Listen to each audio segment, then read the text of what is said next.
Welcome to Reports from the Climate Crisis. I'm Kameel Nasr. This is a bi-weekly show where we focus on climate activism.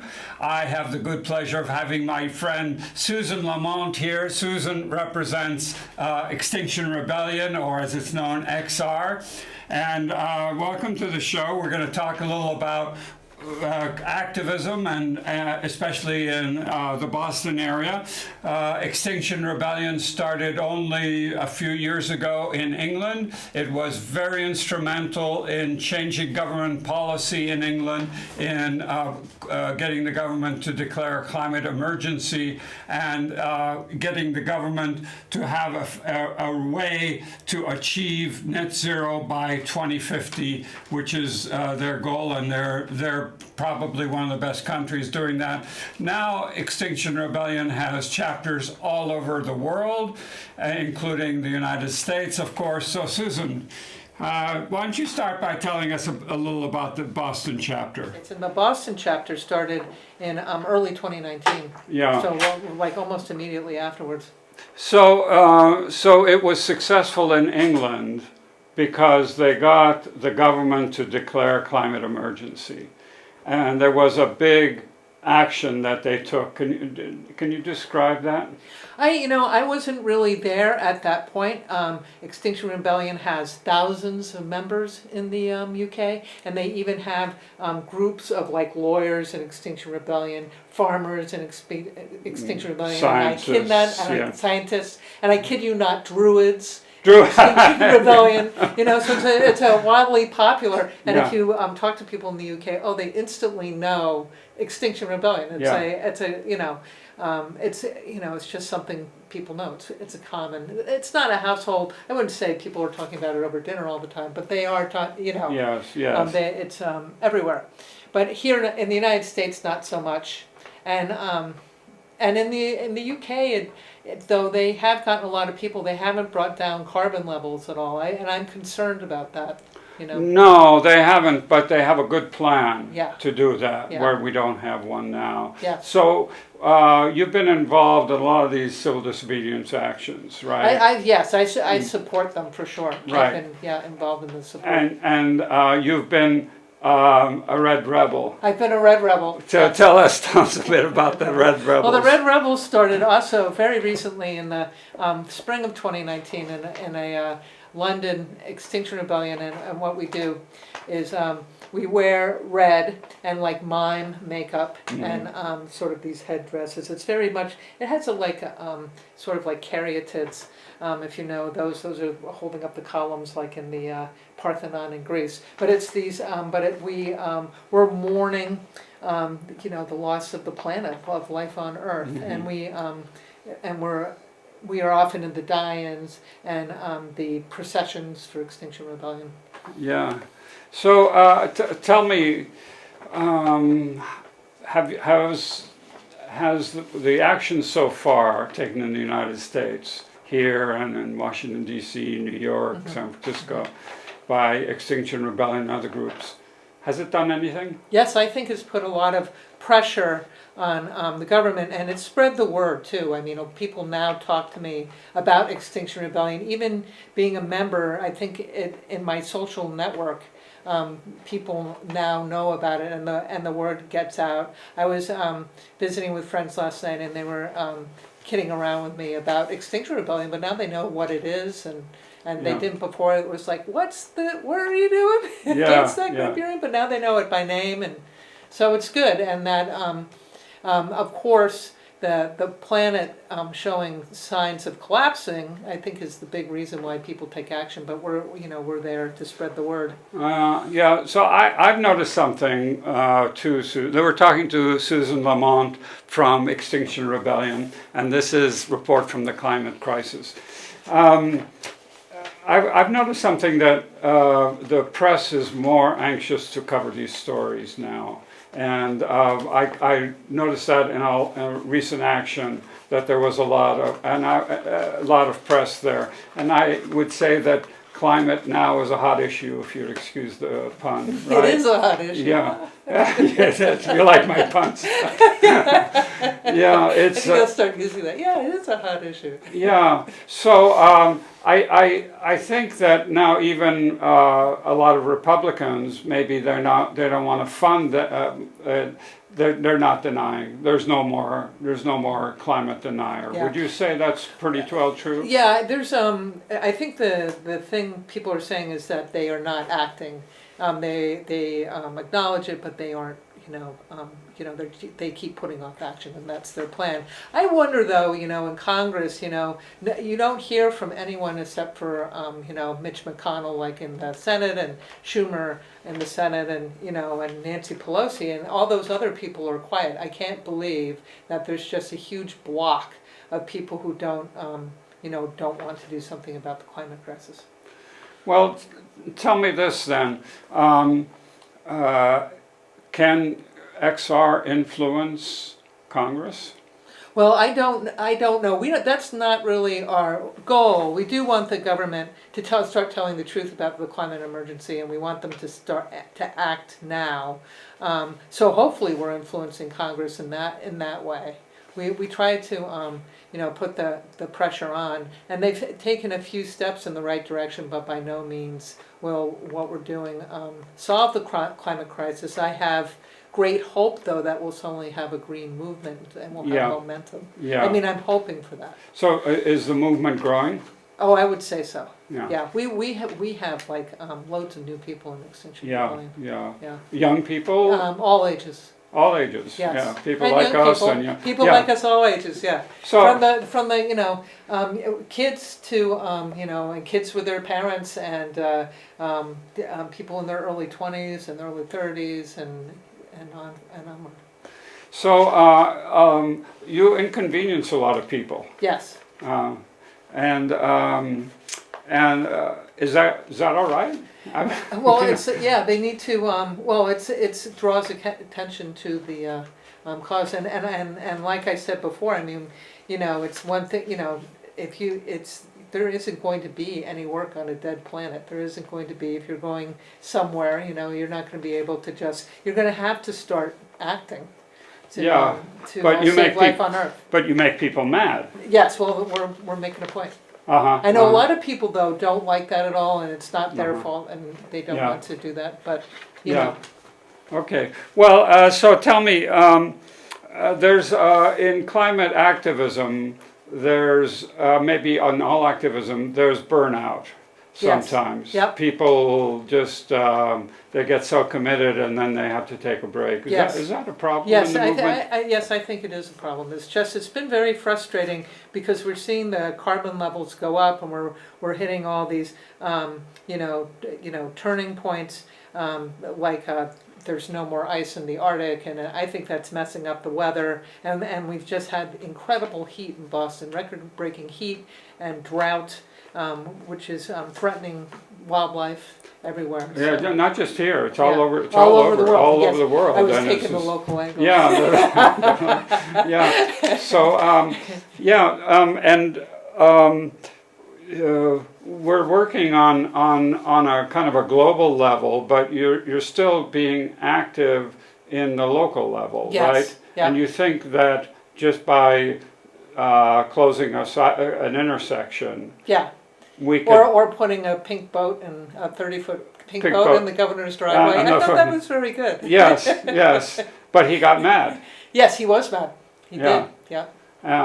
So now the police, they've taken a kind of a laissez-faire approach to this. Certainly in Boston, because we've had word from this group called No Gas, No Coal, and they were blocking railroad tracks. And it may have been also the Bow, New Hampshire coal burning plant. Yes. They were blocking, and they got they got a lot of very long sentences from the New Hampshire court system, whereas we're seeing less of that in Massachusetts. Yeah. So they're also getting there's other people that are getting sentences like for terrorism on those charges. Yeah. Just to clarify, there's one coal-fired power plant in New England, and it's in New Hampshire. New Hampshire, yes. Yeah, there are about 240 coal-fired power plants in the United States, and they're a lot fewer than there were a few years ago. They are closing them, mostly because the price of gas, methane, is coming down.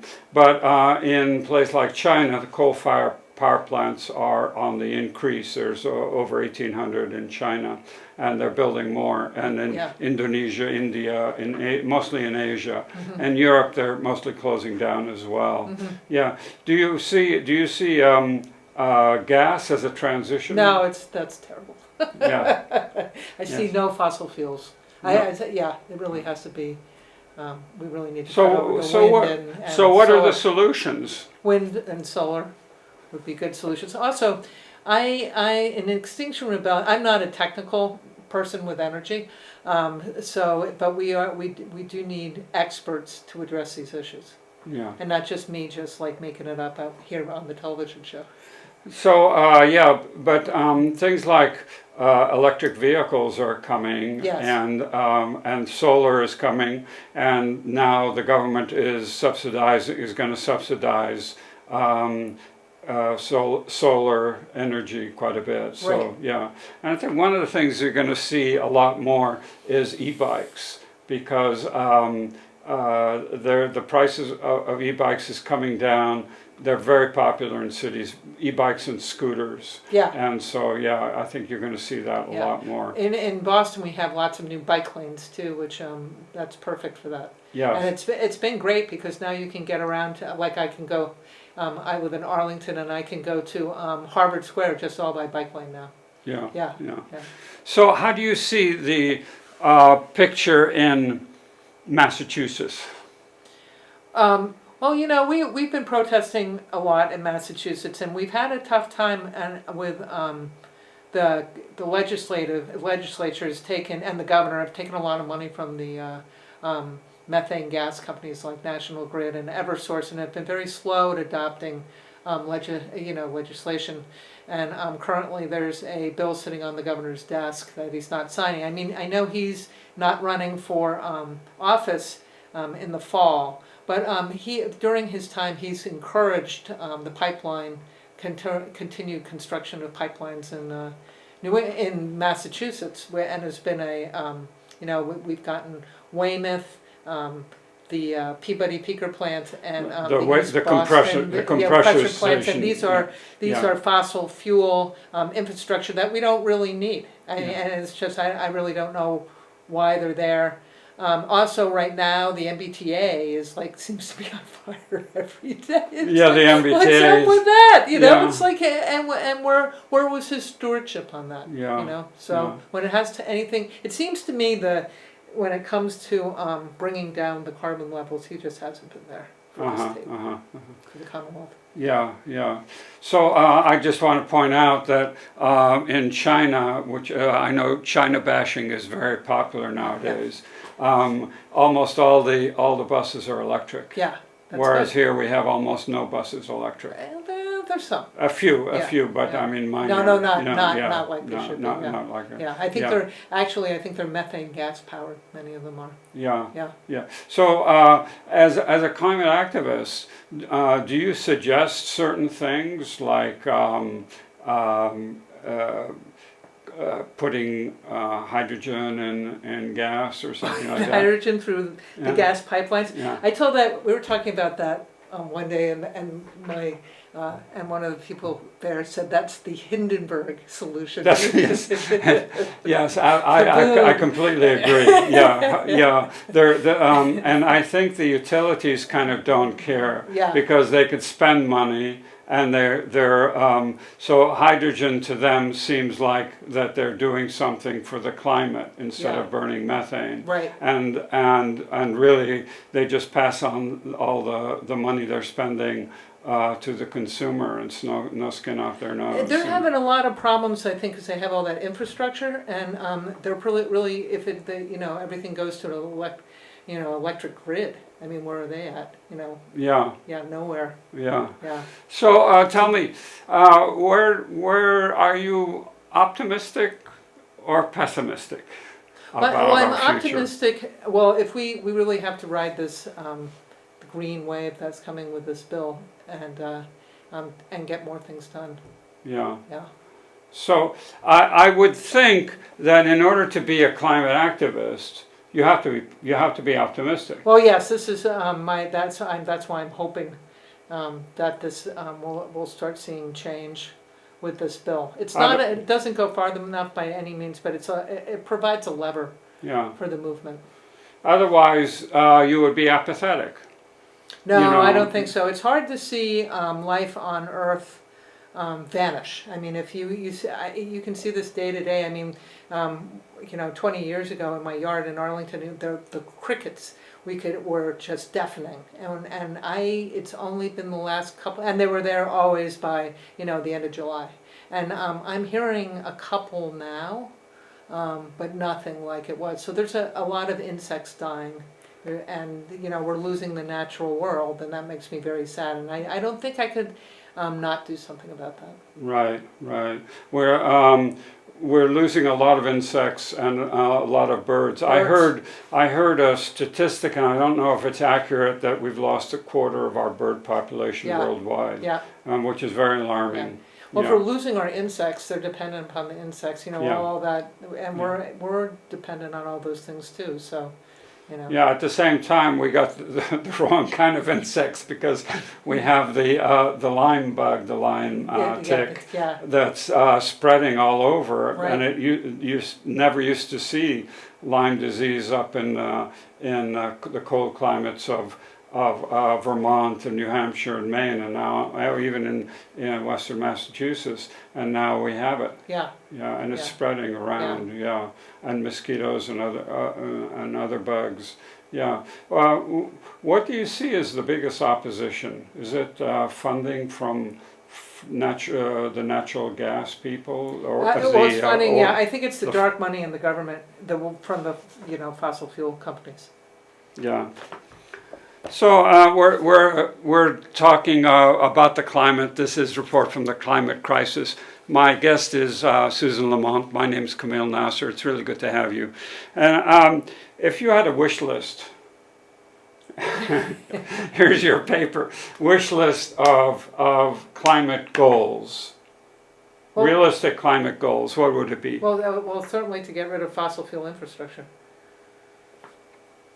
So no more burning gas, oil, and start, using renewables. Yes. What about harder things like airplanes? That's why I'm hoping for this green wave that people start working on the harder things like the airplanes. I mean, as Greta Thunberg, the climate activist, has said, we have the tools to solve this problem. And this technology is just, I'm applying it, so I'm hoping people will apply it. That's what I'd like to see. Yeah.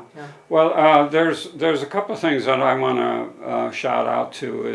One is the low emission concrete. Yeah. Low emission carbon concrete, LECCA. Yeah.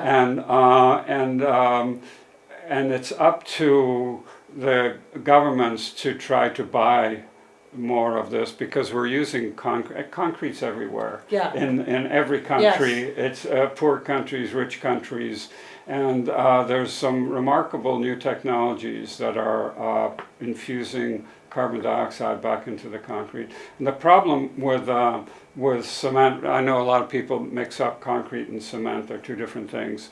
The way they make cement, the actual process of making cement gives off carbon dioxide. And also they have to heat the limestone at this very high temperature, 1500 degrees Celsius. And also the same, we've all seen blast furnaces for making iron, and that's very carbon intensive as well. Do you have plans for new actions? I don't want you to get concrete here, but what's your ideas that we're? I don't want you to get sorry, I got confused with that word. What's your ideas of what you'd like? What kind of action that you'd like people to take, ordinary people like you and I, to take? To promote a greener planet? That's a good question. You can always come out and join us in the street with Extinction Rebellion. Yeah. Yeah. And like you have a website, Yes, right? it's xrboston.org. XR for Extinction Rebellion. What about some of the other groups? There's other groups like Sunshine for Young People. Oh, that's the Sunrise movement. Sunrise, I beg your pardon, Sunrise, 350.org, 350.org. Mothers Out Front. Mothers Out Front. And there's another one. Well, the Sierra Club is Sierra Club. There's a bunch of them. Yeah. You know, they're local.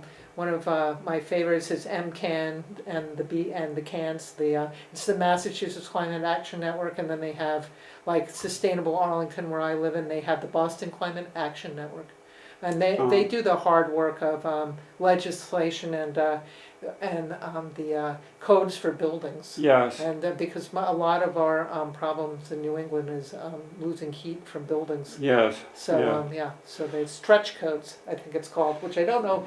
I must admit I'm not an expert on it. I just don't. No, but buildings. what's a part of this bill is for heat pumps. Yes. And heat pumps is For much this better. on the state, right? State for heat. No, for the national, for heat it pumps, that's might be good. the state as well. Yeah. Yeah, but heat pumps are called splitters or mini splits or whatever.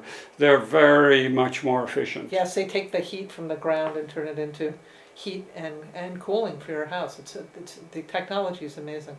Well, there are two kinds. There's one that digs a hole in the ground. Right. That's water to air, and there's the other, which is like an air conditioning, and it gives off heat in the summer. Yeah. So it's a unit that sits outside. And in Europe, you were in Europe recently. Yes, I You've was. probably seen them all over. Yeah. Every building has got them now. Yeah. And as I say, much more efficient. And there's so many good new ideas coming out. Yeah. So in XR. Do you coordinate with other chapters? Do you have activities together? The other XR chapters? Yes. Yeah, we do have we do talk to other chapters. Our nearest chapter is Extinction Rebellion Western Massachusetts. We talk to Extinction Rebellion. I actually might be New Hampshire, and then there's Extinction Rebellion Vermont and Extinction Rebellion New York and Extinction Rebellion DC. So we have contact with all those groups. Yeah. There's actually, I'll just put a plug in, there's Extinction Rebellion in Bologna, Italy as well. Yes, there is, Yeah, there's they're very. I think they're under Extinction Rebellion Italia, and they also have, they have many chapters. They have several chapters. It's a very there, vibrant and creative group. Yeah, well, I think where it started in England was its biggest success. Yeah. Because they really changed public policy, and I think one of the things that happened in England was that they were very sympathetic. The people were very sympathetic to the cause, and I think that's happening here, especially in a liberal place like New England, where we have a lot of sympathetic people. I don't know how Extinction Rebellion will do in a conservative state like Missouri or something. They do have Extinction Rebellion Houston. I kid you not. Houston, yeah, that's a city. Yeah, it's a city, right? It is a movement of cities in a way. You know? Well, Gandhi once said that you don't really have to. It doesn't matter how many people you have. Right. Anyway, this is a report from the climate crisis. This is Susan Lamont from Extinction Rebellion. My name is Kameel Nasr. We're broadcasting every other week, trying to change the climate, trying to change our lives, and we wish you well. Thanks for having me. Yes. Okay. So.